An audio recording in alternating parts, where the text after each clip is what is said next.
যে মোদিজি আপনি বলছেন যে আপনার সরকারের স্লোগান সবকা সাথ সবকা বিকাশ সবকা প্রয়াস, অর্থাৎ সকলের সাথে সকলের চেষ্টায় সকলের উন্নতি, সবকা সাথ সবকা বিকাশ সবকা প্রয়াস। আমি তাকে পার্লামেন্টের মধ্যে মোদিকে প্রশ্ন করেছিলাম সবকা সাথ মতলব সকলের সঙ্গে, তাই তো? আপনার দলে যতগুলো এমপি আছে তার মধ্যে একটা মুসলমান এমপিকে আপনি খুঁজে বার করতে পারবেন? আপনি যে বলেন সবকা সাথ সবকা বিকাশ, আপনার দলের মধ্যে কি সবাই আছে? আপনার মন্ত্রিসভা, এত বড় মন্ত্রিসভা, একটা মুসলমানকে কি বার করে দিতে পারবেন? আপনি বলছেন সবকা সাথ সবকা বিকাশ।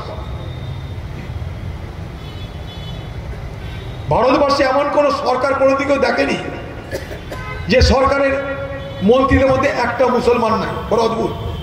স্বাধীনতার পর থেকে আজ পর্যন্ত যত সরকার ভারতবর্ষে হয়েছে এমন কোন সরকারের দেখা পাবেন না যে সরকারে একটা মুসলমান নাই, সরকার দলে একটা মুসলমান এমপি নাই। বড় অদ্ভুত ব্যাপার। ভারতবর্ষের 14 থেকে 15% মানুষ মুসলমান,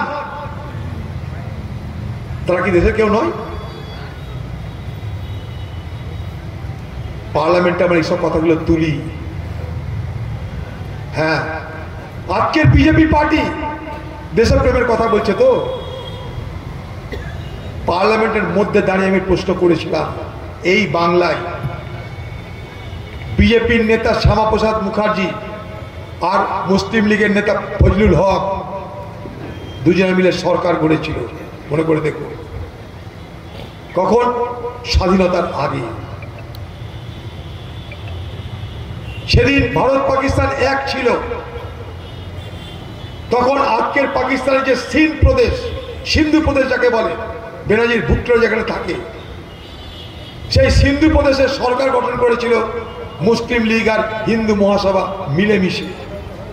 জেনে রাখ। তখন পাকিস্তানের একটা এলাকা ছিল যার নাম নর্থ ওয়েস্টার্ন ফ্রন্টিয়ার,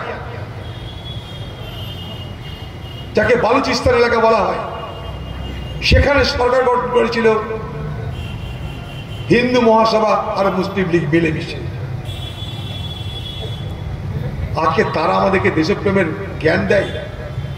কখনো শুনেছেন এই ভারতবর্ষের স্বাধীনতার জন্য কোন আরএসএস এর নেতা কখনো শহীদ হয়েছে, জেল খেটেছে, যাবজ্জীবন সাজা হয়েছে, কোন ব্রিটিশকে একচর মেরেছে?